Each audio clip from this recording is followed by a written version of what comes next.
এই মুহূর্তে যারা আপনার কথা শুনছে, যে ছেলেটা হয়তো তার 22 বছর 25 বছর বা 30 বছর যার বয়স, সৌদি আরবে আসতে চায় বা কুয়েতে যেতে চায়, তার জন্য আপনার পরামর্শ কি হবে কাজ শিখে যাওয়ার ব্যাপারে?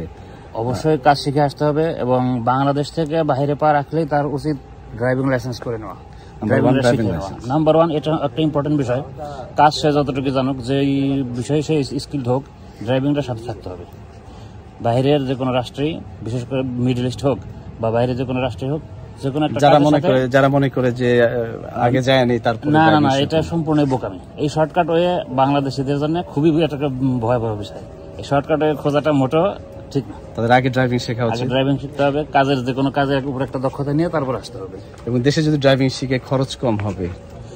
এখানে খরচের বিষয়টা না, বিষয় হলো সময়। আমি যে কোনো একটা অফিসে হোক বা কোম্পানিতে হোক জবের জন্য অ্যাপ্লাই করবো, তো আমার কি দক্ষতা থাকতে হবে? আমি যদি ওইখানে গিয়ে ইন্টারভিউ বোর্ডারদের বলি যে আমি পরবর্তীতে ড্রাইভিং করতে পারবো, আমি পরবর্তীতে MA পাস করতে পারবো, সমস্যা না, আপনার মনে চাকরি দিয়ে দেন। এটা তো কেউ মানবে না। আগে আপনাকে সার্টিফিকেট শো করতে হবে, এরপর আপনার এর অভিজ্ঞতার উপর চাকরি হবে, তাই না? তো সেই ক্ষেত্রে এই ড্রাইভিং শেখাটা আর যে কোনো কাজের উপর একটা দক্ষতা নিয়ে আসাটা জরুরি। আমার নাম কাজী সেলিম। কাজী সেলিম ভাই, আপনার দেশের বাড়ি নিশ্চয়ই ফরিদপুরে, আমাদের নবাবগঞ্জের নদীর ওই পারে। আচ্ছা, আপনি কতদিন যাবত আছেন? আমি 23 বছর। 23 বছর, অনেক লম্বা সময়। আপনি কোন লাইনে আছেন এখানে? সালামের সাথে একই কোম্পানিতে।